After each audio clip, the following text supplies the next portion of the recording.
নমস্কার সকলকে। এটি ছিল আমার রিসেন্ট করা একজন ব্রাইডের বৃদ্ধি লুক। ও আমার কাছে খুবই স্নিগ্ধ একটা সাজ চেয়েছিল, আর সেরকমভাবেই আমি ওকে সাজিয়ে তোলার চেষ্টা করেছি ওর বিয়ের দিন। তোমরা সবাই জানিও তো তোমাদের সাজটা কেমন লাগছে। তোমরা কি চাও তোমাদের স্পেশাল ডেতে এরকমভাবে সাজতে? এরকম একটা সুন্দর স্নিগ্ধ হালকা মেকআপ কত ভালো লাগে বলো দেখতে। আর এখন তো সবাই এরকমই সাজ পছন্দ করে। ঠিক সেরকমভাবেই আমি আমার ব্রাইডকে রেডি করার চেষ্টা করেছিলাম। দেখো কে কতটা মিষ্টি লাগছে দেখতে। তোমরা যদি এরকম সাজ আমার কাছ থেকে করতে চাও তাহলে আমার কন্ট্যাক্ট নাম্বার দেওয়া রইল। তোমরা অবশ্যই এই নাম্বারে কল অথবা হোয়াটসঅ্যাপ করে নিতে পারো।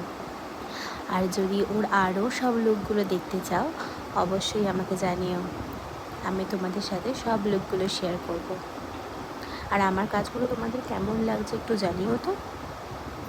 আজকের জন্য এইটুকুই, দেখা হবে পরের ভিডিওতে। টাটা। আর তোমাদের সাথে খুব তাড়াতাড়ি আমি ওর মেকআপ লুকের ফুল টিউটোরিয়াল শেয়ার করব। সুতরাং কাজগুলি ভালো লাগলে চ্যানেলটাকে অবশ্যই সাবস্ক্রাইব করে দিও।